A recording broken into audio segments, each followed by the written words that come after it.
middle? Yeah. Do you want to be in the Interrupt your middle? No, you should be on the end. Adam and I will. I guess we should. Okay. We'll shut. I think that's better. This is your okay. phone. This is why do you do have my voice? I was holding it. I did ask you to hold it. Yeah. Wait, okay, so do I just make this? Hi. Sorry, we're figuring this out on the spot. Yeah, thank you. Thank you for while we settle shenanigan order business. Right, we're ready. All right. Can you hear me? Okay? Testing. Hello. Hi.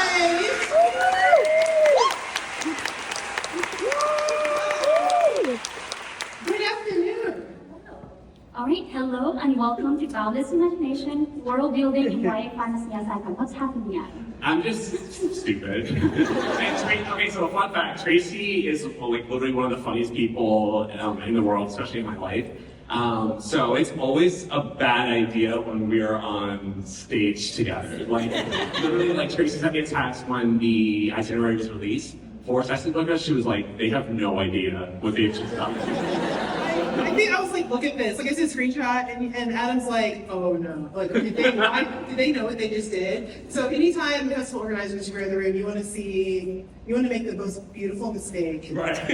Put us on a panel together. But we'll be good, because there's some really thoughtful questions here. We're hoping to take some here from you all as well. All right, we have to do an intro because otherwise the festival is gonna envelop me. So wrap it up.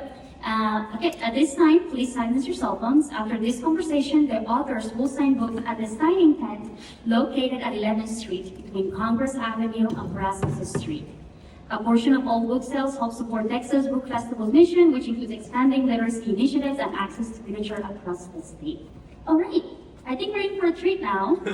So my name is Magda.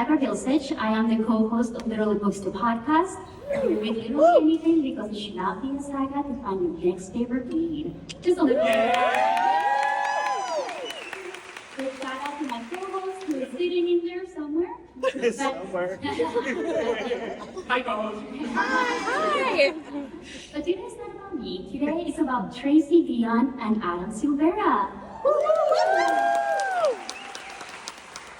So as you guys know, Tracy Deonn wrote the Legendborn Cycle, and then she just recently released Oathbound, and then Adam Silvera just recently released The Survivor Wants to Die at the End, which is part of the Both Die at the End series.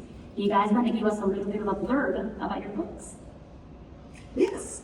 So Legendborn is a story about a 16-year-old girl named Bree Matthews who recently lost her mother. She decides to escape her grief by going to an early college program for bright kids at UNC Chapel Hill. The first night there, she sneaks out to a party at a quarry, sees a demon that no one else seems to see. A boy who calls himself a Merlin erases her memory of everything she sees that night. The magical erasure of her memory doesn't work, and she realizes that the Merlin and the secret society he works with may have something to do with her mother's death. So in order to figure that out, she infiltrates the secret society of the Legendborn Order, who are made up of kids who are descendants of the Knights of the Round Table, and unlocks a secret magical war, and there are magical swords, and there's a love triangle that I call love entanglement. It's complicated, and a great cast of characters, and the third book just came out.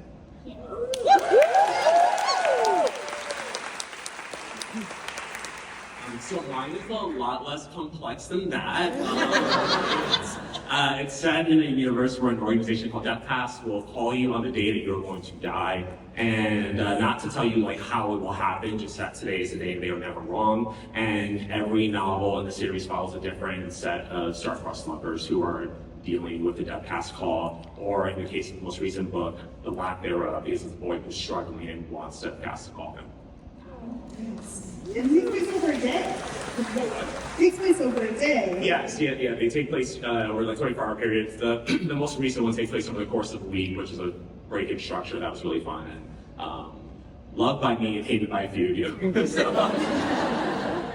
I don't care, I got paid.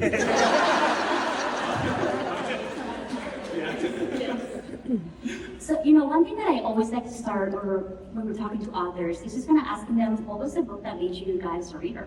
Let's start with you, Tracy. Book that made me a writer. That's a really good question. I mean, I feel like I think the first time I thought this is really cool I would like to do something like this in a way, was probably The Darkest Rising by Susan Hoover. Which is, oh, I love it, Darkest Rising, shout out.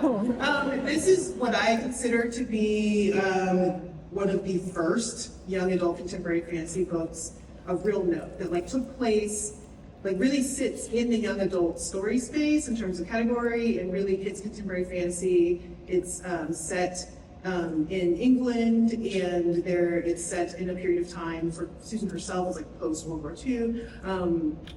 Yeah, and the main character is literally walking through two worlds, a magical world and a normal world, and I really love this concept, and I thought it was wonderful, and I do pay a little bit of homage to Susan in that world because if there's a little hint of King Arthur in that series, and I was very fortunate because I got to meet Susan this year. She's amazing. She's still kicking. And when I talked to her, I did a bit with her, and she was like, well, she is cooking, kind of. But she's in her 80s, and she's wonderful. But she was like, oh yeah, when I read Legendborn, and I was like, what are you talking about? Wait, I didn't know that. Yeah. And she was published by Magda Books, which is also my first publisher in Simon Schuster. And I was like, what do you mean you read that? She's like, of course I read Legendborn. And I'm like, what? And she said, yeah, no, I love Selwyn. And I was like, ma'am, what are you doing? And we had a really incredible conversation about how we both really came up with theater and how being a visual artist actually helps write our world. So it's great. Wow. Yeah. What about you, Adam? There's a question. Well, maybe a reader.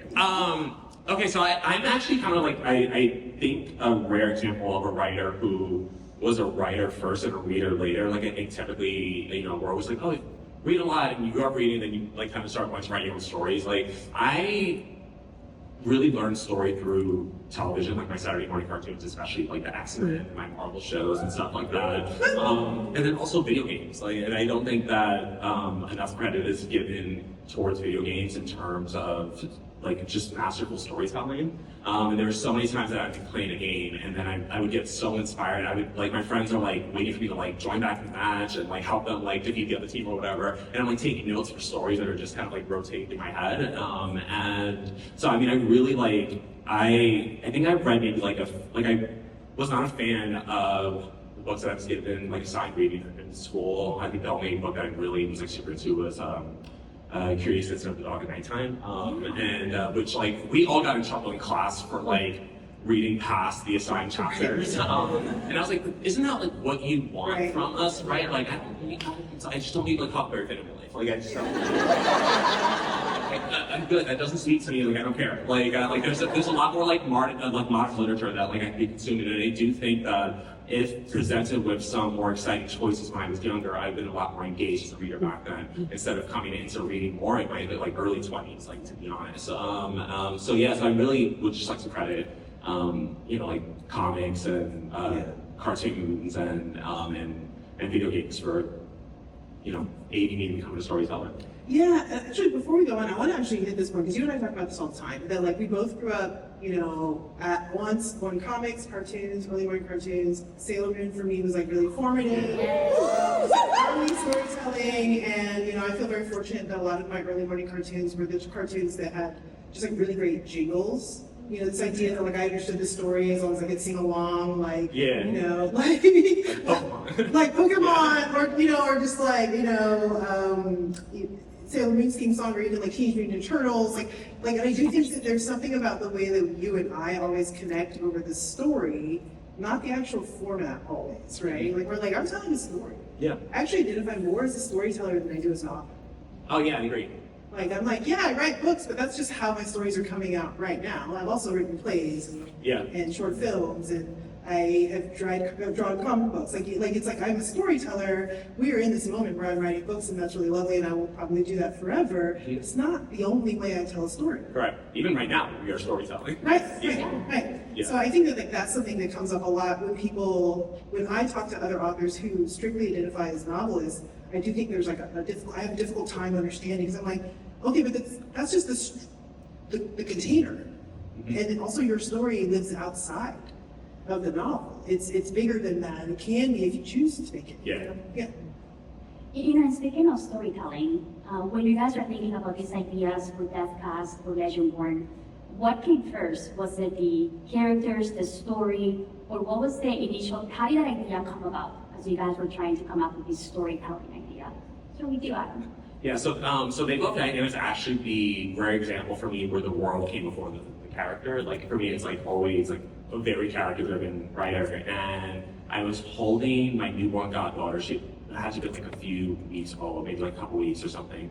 Like she just brought home and all this stuff, whatever, and and I just had this like really paranoid feeling because we were on a military base, because that's where my friends were stationed, and I just like, for me that like invoked this like just danger or whatever. I was like, are we like targets in any way? And I just had this like, this was literally the insane thought that I had while on the sitting on the floor holding my newborn goddaughter. I was like, what if someone just broke in right now and killed us? Like, it's like, what can we do to stop it, right? Like, how can we, and then I was like, less even about like what we can do to stop it and how the power and just like knowing that like death would be on the way. Like, is there something that could like just prepare us for that? And then literally like the word, the title, They Both Died Again came to me. The world of Deathcast came to me. The Last Friend app came to me, and then I had no idea who they were in the title. And I had to like then figure out like who were going to be the characters here. And this was at a time that I had this idea. It was in 2020, 2012. 2020 is a different idea than 2020. Yeah, so in 2012, and like novels like The Fault in Our Stars by like John Green were like the thing, right? I was like, oh, I'm about to get that John Green money. 100%. I was like, and then because I understood that it was a very commercial idea, I had this like kind of thoughts to myself. I was just writing my debut novel, More Happy Than Not, which is about being 18. And I was like, maybe this one is about a boy and a girl, a straight boy and a girl, so I can get that John Green money. And then literally, there's no noble reason for why this book is gay. The legit reason is that I had two names for the boy that I liked and no name for the girl that I liked. And it's just like, you know what? Let me just stick to my roots and make this about two boys. Thankfully paid off anyway. You have your John Green money now. Yeah. I don't have the John Green money, but I don't have the original Adam Silvera money. That's good. This is the best story. I love that you're like, I'm just going to stick to the rivers and the lakes that I know. Yeah. Stick with the two ones, it's fine. So the idea for Legendborn came to me very, sometimes people ask like, where did you like start with being a King Arthur fan? And I said no, and I would say no because I started with Bree, really originated with Bree. I think within probably hours or a couple days really of my mother passing away, I had this vision of a girl who was younger than I was at the time, who was as sort of bereaved and freshly in her grief as I was, but this version of myself, this girl who I was kind of like formulating in real time, I saw her hair, and I knew that she was going to go on a quest. And that she would be able to go on a quest to answer the question that I can't answer. Because if you've ever lost someone very close to you, those first few days are you being like, what's the story here? How did this happen? And I remember I called, at some point I called one of my mom's doctor's offices, and I just had been, because I wasn't a primary caregiver, trying to understand like what happened medically. And I was like, I'm so sorry, I'm just trying to understand like, did this lead to this, And the nurse said something like, yeah, don't apologize, it's very common for us to get the call like this, because people want to understand the story. They want to be able, their brains are trying to wrap their head around someone so pivotal, someone in your life, someone who helped make you just being gone. And how your brain is trying to track, like, how did this happen? Because you have literally, as this is your birth parent, you've literally never existed without this other person. So you're trying to reformulate your world, right? And I remember thinking, I can't get this question answered because they got me a medical answer and it felt like nothing. I was like, that gives me nothing. Like, I remember being like, is that it? They're like, yeah, that's the medical answer. And I'm like, but that's not what I want. And I realize I'll never get what I want. What I want is this impossible human question. Why this person? Why are they gone? Why this? And then I thought, what if there was a story, a fantastical story, where someone could get that answer, where she could go, like this person, and she'll get the answer by the end of the story. How great would that be? And that was the birth of Bree, and then I maybe jotted something down. I didn't really write the story or really create the rest of it for like a decade. You know, I just sort of like noodled on some things and maybe made a note or two. It was like here, and I had this idea, and I spoke it into like quiet places in my life. I don't think I said it too out loud. I just had this person, and I worked and lived, and I wrote fanfic, and I did other stuff, and I found my creative voice again, because my creative voice was pretty broken. And then I realized that King Arthur is an incredible tool. He is a vehicle through which other people figure stuff out. King Arthur, historically, you know, a medievalist would be like, there is no King Arthur. Do you mean this guy or that reference or whatever? There's like one name, maybe in the 6th century in Welsh, of a guy who maybe was King Arthur. But historically, there's no fact about this person. But more importantly, he is a tool that people have been using for 1,500 years to understand their world, and to understand who has power and why they have power, and who gets to have it next, and what is a nation, and what is loyalty, and what is friendship, and what is betrayal. What is romance? What is a quest? Like, he's there for us to answer all these questions. And so I picked him up with the audacity of someone who was like, I mean, if Tennyson could do it, you know, if Guy Ritchie can do it, then I can do it. And so then I just said, well, I'm going to use him to talk through this issue. Because I remember also thinking, okay, this girl should have at least this part of my history. She lost her mother, and like my situation, I had lost my mother maybe within a year, a few weeks to a year, something like that, of when my mother lost her mother. And so in the moment that my mom died, I realized that I had this incredible access to understanding my mother. For the first time, I said, oh wow, I understand her grief of losing her mother, but it's only because our pattern is repeating that I'm able to get it, and the tragedy is I can't talk to her about it. Wow. I remember thinking, I'm a nerd. And my mother was a science fiction fantasy girl too, so she was my first fangirl friend. And I was like, wow. So this is the exact moment when some things have unlocked about who you are, and because I'm suffering the same fate, I can't talk to you about it. What the heck? And I asked my mom's sister, my aunt, when did great-grandma die? She was like, oh, she was about the same age. I'm like, so wait, so I'm the third daughter in a row? It's like, what is that? And of course, in my head, that's a magical answer, because what else could explain it but a fantastical magical answer? And so those are the ingredients. King Arthur's just there for me to help tell the story and to make some commentary. But really, it's Bree and its life and its story, and it's also like being a Black person in America, where you only have to go a few generations back where you stop being able to track the story, and who gets to then fill in the blanks, you know. Now that you're still going to talk a little bit about parenting, I want to tell you that you probably have cured my daddy issues with Edwin. Oh my gosh. Yes. Freeze that, really? Oh. The relationship that we see between Edwin and Bree is just so beautiful, and you can really see her for who she is. Yeah. And at one point she's like, you need to go to therapy, bro. You need to. And I love that. And what made you write about this beautiful parenting relationship? Was it because you needed that accountability, or what was that thought behind that? I mean, it's a YA, so what that means is probably a parent's not there. Maybe two. I mean, YA is notorious, we all know. YA Disney movies, they'll be like, parents aren't there. Maybe both, who knows, we don't know. Vampire Diaries, maybe they fell over a bridge.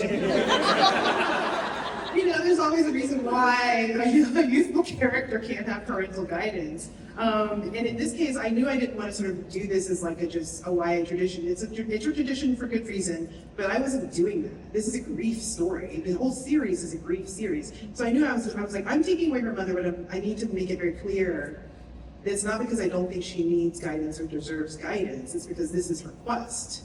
But she has a parent. But the thing that I wanted to work on with her dad is that when you lose someone very close, often the next closest person, you become magnets, but the sides that can't touch. The flip where it's you just can't, you are the same, but you cannot access each other the same way because of your grief. And I wanted to be able to explore that relationship and how they would figure out their new dynamic, And I won't talk about the dads in your stories because they gave you more daddy issues. Oh, But yeah. Oh my gosh! Wait, so he gave you daddy issues? I curious. Just go back and forth. That's it. Yeah. But you do have some beautiful moms in here. So Yeah. in book 3 in particular, we're introduced to Daya and to which is Alana's mom, who's our main character. Yeah. And then also to Pasito's mom. And they have such a beautiful, they're just nurturing Yeah. mothers. And I love the relationship that you created with them. What was the inspiration behind that? Yeah, I mean, Paz's mom is directly modeled after my mom, and my mom is incredible. That's my person. The reason that you experience like daddy issues in my book is because like my dad's a piece of shit. Yeah, I mean, I have like no relationship with him, and that's a separate thing that I'm like wrestling with. But I feel confident in the decisions to not talk to my dad. But I also am well aware that one day he will die, and I'm gonna like have a very weird reaction to that, right? Like there's no betterment of him being in my life, but like at the end of the day, like I'm gonna be able to recall, like the good stuff, and I think that is something I like wanted to explore within these novels as well. Like I feel like I can kind of this played into my debut novel, and we're happy with that as well. So I'm like still 10 books in, like still trying to find a way around that. And even in the case of They Both Died Again, I intentionally wrote Mateo having a great dad because it was sort of like, I was like, I didn't know what that was like, right? So like for me, I was like, I know that I write about like my love for like mothers and women, like I was, raised by the family, right? Like a lot of single moms and aunts in my family, and I'm like the product of that, and it's like, and then on my dad's side of the family, I don't really have much of a relationship with anyone there, but like, I wanted to see like, what is it like to have a father who can produce a child like Mateo, right? Who like when the mom passes from delivery and everything, like was he able to rise to the occasion and create the best life possible for his son? Because I knew with Mateo, I was like, I'm gonna write the last person you want to see die. Like that was sort of like the emotional prompt that I gave for myself. So I got to do that, and that was very fulfilling and special in its own way. But then in the case of, writing like, Gloria Paz's mom and everything, it's like, she's a survivor. And that is, like my mom was a survivor, and I've witnessed a lot of domestic abuse like my life, and that has shaped me and led to the same diagnosis of borderline personality disorder that Paz has in the novel as well. And my mom, she wrestled with that in a big way, right? Like she regrets that her now removing herself from a situation that then later led to the diagnosis for me later in life caused by that trauma. She feels responsible for that, and it's constantly like letting her know that like she is not, right? That like my dad is responsible for that, right? Like I remind myself, I'm like, Mom, who's the parent that is in my life right now? Who do I choose to keep in my life? And that's her. Like my dad couldn't give a shit what happens to him. Like, but like, so I write about that because I know that like I'm not alone in that, but also even if I were, like I still need to like process that myself, and I'm 35 years old still processing these things. So that's why I write the relationships. And I think that truly never goes away. Yeah. I have a question for you, Adam, and I don't think I've ever asked this, but maybe I have.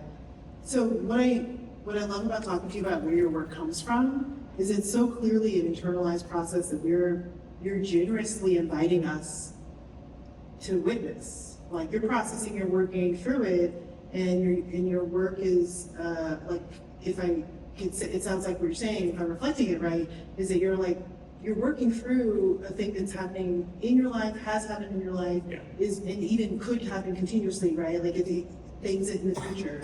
Do you feel, okay, let's say you didn't have the container of the novel, where do you think the work would happen? Where do you think it would have gone? God, I mean, I would have to express it somehow. Who knows what that would be? Even if it was just a journal, which would be valid in and of itself, right? Yeah. But I feel like my work has always been very personal because I considered my novels like therapy before I could afford therapy. Yeah, right? yeah, Like yeah, I've been in yeah, therapy yeah. consistently for 6 years now, like week by week. If I wasn't doing this, I think I would become like just an advocate for like therapy. I think we would have so fewer problems in this world. I can just look into the insanity of this country, but like in this world, if people just had access to like a medical professional that they could trust, right? And I understand why some people don't, right? Like, and that's its own journey and its own conversation. But I mean, I I can't help but like not express myself. And I think some of that is also reflective of like being like a closeted kid in the South Bronx for like my entire life and not feeling safe to come out, and then finally doing it and finding so much like value and happiness in my life, that the idea of like closeting something else off about myself feels so unfathomable and suffocating. Like I remember like not even being sure right now. It's like, do I remind people that I got an official diagnosis for borderline? Because it's like I've talked about it here and there, but I haven't made it like my whole personality on social media either, right? So it's just like, and like most people don't actually know about it. And I was like, yeah, but like I don't want to like that's part of me. Like literally I work with my friends and my family to help navigate it. Like I let them know like what I need and stuff like that. And then writing this book, like this last book that I just wrote, so that's why I like really appreciate what you were saying about like letting people in. I've read this like every now and again I'll go seek out a review of my work. Sometimes I literally will like go look at the 1-star reviews and laugh at people, and like my perspective always like, you're stupid. You didn't understand the book, but like I'm laughing. Like you guys actually can't hurt me. But like this microphone just hit me the chin, but but I was reading this 5-star review the other day because I just need a little like ego boost. And this review was just being like, there are some books that you can tell are like really personal to people, and then there are other books that you feel like, wow, this writer had to write this thing. Yeah. Like they had to say this thing. It's like, wow, a 700-page They Both Died Again book. Like what could that possibly have been responsible for? Like I'm just like, oh, all these things I just kind of needed to like say and get off my chest. So it's ongoing, as we're saying. I'll probably always be going through it, but I think with age, like I'm just gonna have a just an evolving perspective on it. Yeah. How hard was it, and this is for both of you, like how hard was it to be able to write about a self-healing journey authentically in a world for both of you that is so much fantastical things are going on around it, to try to be able to kind of give the platform for that healing? Yeah. I mean, I was thinking about it as you were talking, that I was like, this panel, I'm reading the little card, it's like, was it Boundless Imagination, World Building, and what? Fantasy and sci-fi, and like me and Adam were like, grief, trauma, family dynamics. Like, you didn't know you were coming to a therapy. But It's like a dash of like capitalism for me. I'm like, John, free money. like, this is like the ticker at the bottom. It's like, what is it? Yeah. So people are like, No fantasy authors were born in this panel. right. Someone's like, I think you're gonna figure out how to world build. I'm working on a project and these two. Right. But like, actually, it's not. If you are that person, I don't blame you. But also, I want to take the moment to say, actually, it's all connected, because the ways in which, at least you and I don't know how everyone writes, but I think the ways in which you and I use genre and science fiction and fantasy is because we're helping to guide the conversation about the real world. For me, and I think for you too, contemporary fantasy is one of the strongest tools that I think we have as novelists, as storytellers, to talk about reality. Because for me, with Legendborn, I knew I wanted to be able to push on contemporary topics and themes and fantastical ideas and critique them both and push them both at the same time forward with sort of like equal fervor. And I've used every fantastic thing in my book is actually a way to help me draw folks into a conversation or a dynamic or even a critique about the real world. Like, who has power, who is born with power, who can acquire it, who gets it taken away, what happens when certain bodies get that power. Like, this is all a conversation about a reality. I'm creating a magic system that's helping me tell that story. I also want you to love the magic system, but it's not a fantasy for, quote, fantasy's sake, even though I'm the biggest geek in the world and I want to talk about how you make a magic sword. But I'm like, who gets to hold the magic sword? Like, I'm still going to be at the, like, pushing on the pressure points, Yeah.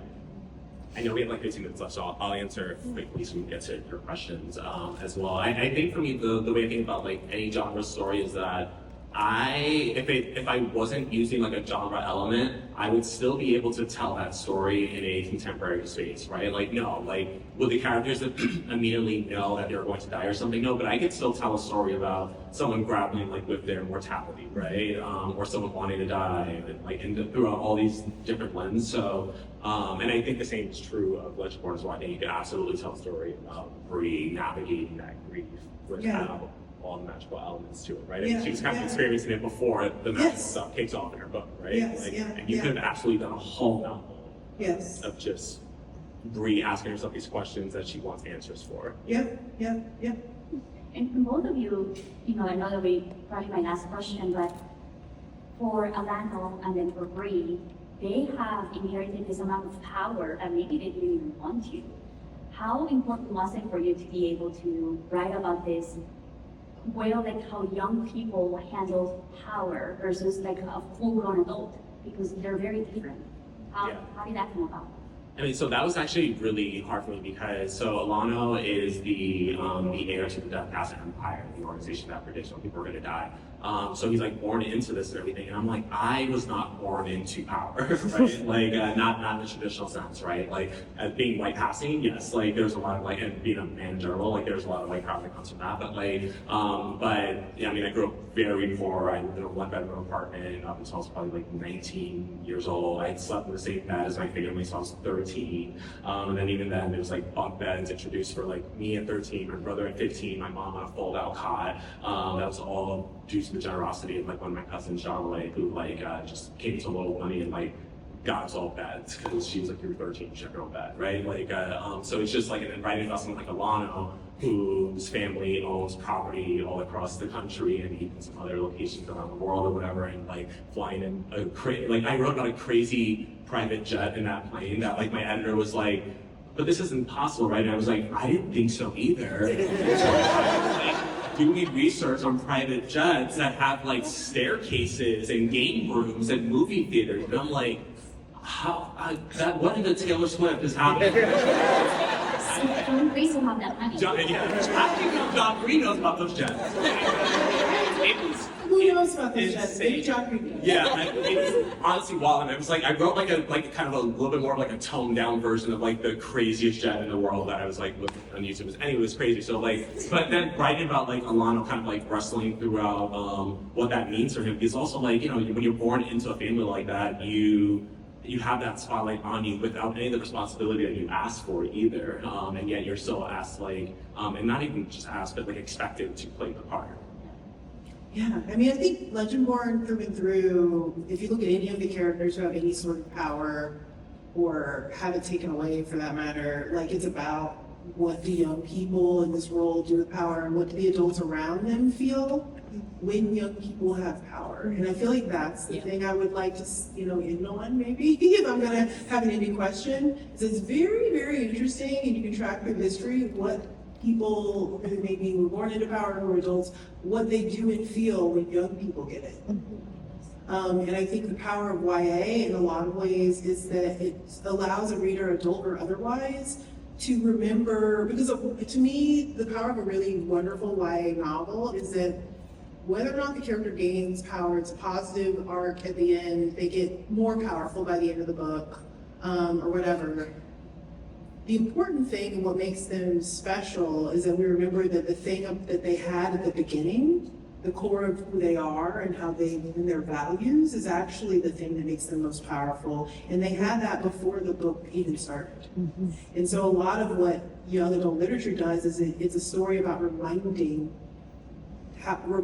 the main character how powerful they were before all of this happened, and that actually they were equipped to handle their own life's challenges before the external world came in. And I think that's honestly why a lot of adults like reading young adult literature, because adult literature doesn't have that same mandate. Yeah. But young adult literature and all the authors I love who work in that space, we know that our mandate is to remind young people and people who read our books that you are powerful already. Not to knock adult novels, I just don't think that young adult literature really does have a certain type of responsibility, and I think that really seriously. So. And I think that's a perfect way for us to wrap up the conversation and maybe opening it up for a little bit of a Q&A. How do we do this? Is there like a mic somewhere? There's a mic You guys want to go ahead and start lighting up? We will rapid fire questions. Yes, let's quickly. Yeah, one-part questions. It is a question, so end it with a question. Just do it. Go right ahead. Hello? Oh, hi. Hi. My name is Diane. Okay. I just released my own novel, and it is very similar to you two. Congratulations. Thank you. I've also cut off my family about a couple months ago, and it's really hard. So I explored that. So how do you, sorry, You're fine. process trauma while you're in trauma? When you give your main character happier and you're not. Sorry. No, and you say you make social. And what was your name? Okay. No, so I 100%, so last year, this book that I was writing, Survivor, I was writing, full disclosure, like I write about it going being suicidal a lot of times, actually suicidal. And I talked about this a little bit, and you know, last year was really scary leading up to the election, really stressful, and amongst all these other things, and it was really, really difficult. And then, and I also had no choice but to keep writing because we were trying to publish a novel, right? And that was really hard. And I kept my kids close, I kept my friends close. Because normally, I feel like when I'm writing a novel that deals with a difficult subject, it's coming from the perspective, right? Like you're not in the thick of it right then and there. Like you've kind of already experienced the emotional arc of what that is. So now you get to kind of adapt it into a fictional scenario, right? And I didn't have that, right? But I knew that I knew the boy was going to survive at the end because it was never about him actually dying. It was always about living with those feelings and stuff like that. But it was still really brutal to be in the thick of it. I'm still really burnt out from that. I have not been the biggest creator this year. It is literally from some people that I think I genuinely, my body's a little traumatized from doing that last year. So I actually don't recommend it. But seriously, I do think that it can be quite punishing on yourself to try to sort through these really difficult feelings when you're in the thick of it. So it's but sometimes you just can't help it. You have to get it out, right? But I think what I was saying that is if you have the opportunity to take some distance from it, I would recommend it. But I'm proud of you for getting through it, and I'm sure we're all very excited to see that book enter the world. Thank you.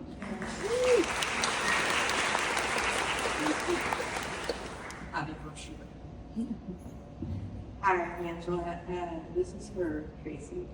So, Valak is my boy. Amazing. Yeah, love my crossroads deep.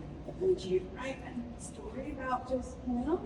The question was about a character named Valak. Yeah. Who was introduced in Bloodmarked, and would I write a story about him?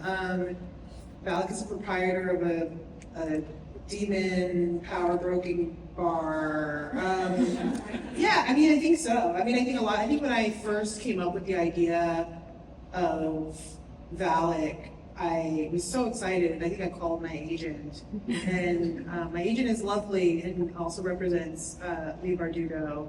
And I was I wasn't thinking about creating a Nikolai, but I feel like there is potential for this character to have his own life. So that was very apparent to me, his backstory, and there's a plenty there. I always write Valak as though we're an episode in his life, right? When you meet him, it's okay, Valak's, who knows what he's got going on behind the scenes. I feel like I could actually write a novel in parallel to Bree's perspective that is what else Valak was doing when Bree was not paying attention to him. Would he be adult?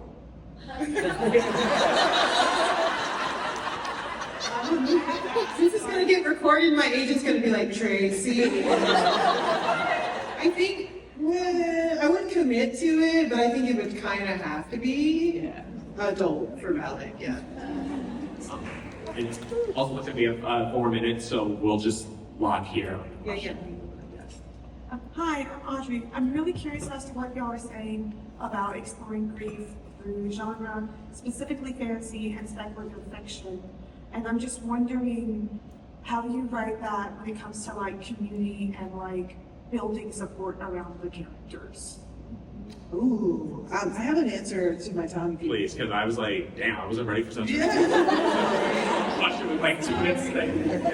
I think for me, it was really, really, really important that Bree's grief remains centralized throughout the series, and that grief is a topic changes shape but never goes away. And I think we both do really well with that.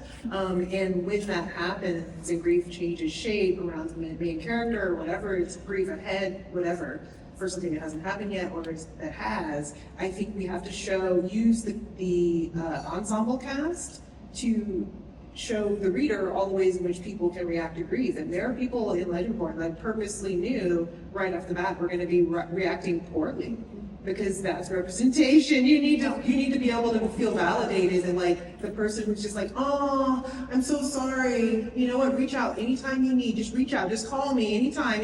And that person who expressed your grief is like, and say what and do what? Why are you putting that on me? Like, I knew I needed to have characters who were very, very supportive of grief and very, very who missed the cues.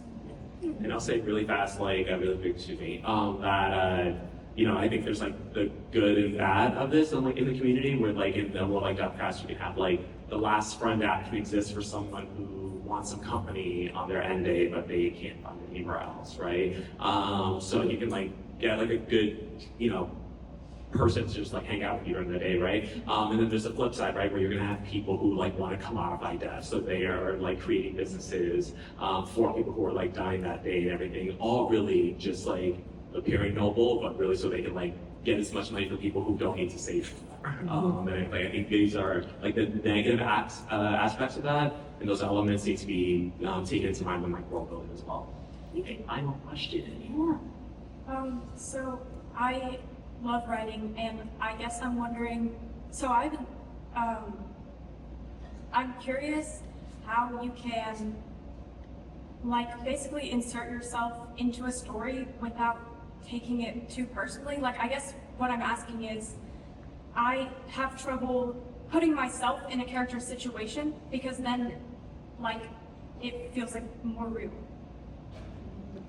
I think that can be an advantage for you, but if you know yourself, if you know you're not going to be like me, joyfully reading 1-star reviews of your work, then maybe it's less about writing something that feels so personal that like if you think you might take it as like an attack against yourself, right? And like I submit really personal work to people, but I'll let my editors know, they understand that it's personal. I'm like, you don't know anything about my personal life right now, and you're judging this for the narrative of the book itself, right? Like, I can't have you be tiptoeing around this because you want to be protective of my feelings. Like, right now, like, you can be, like, my family person on a different level right now for the sake of this book. But I do think that, like, these real feelings that you're having, whether they're uncertainties, insecurities, I think it's a strength. It's what makes, like, the book's so strong and so you and so distinct. And like everything that you're telling, no one else is gonna be able to tell that person every story, because no one else has your life experiences to shape it. So I'm like, I always like tell people, my number one tip to writers is that like your life is like your greatest strength. It's gonna be the thing that makes it so distinct from anything else on the shelves. Mm-hmm.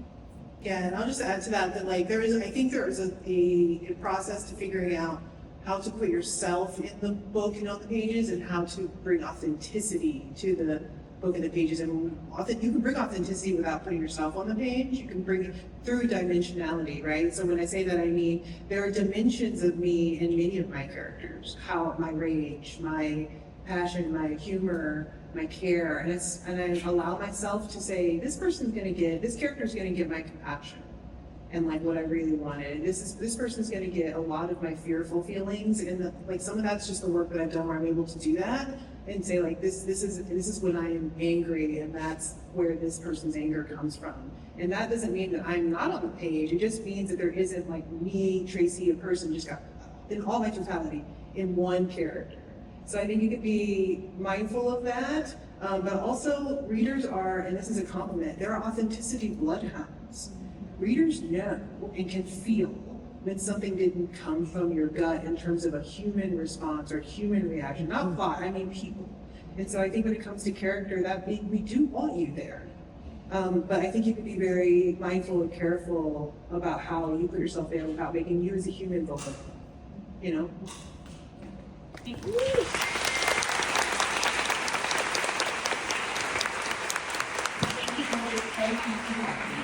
It was so fun. Yeah, thank you for your questions, everyone. And everybody, this was great. Well, the authors are now going to be doing their own signing. It's going to be located on 11th Street between Congress and Brazos. Let's give one more round of applause for Tracy. Thank you all.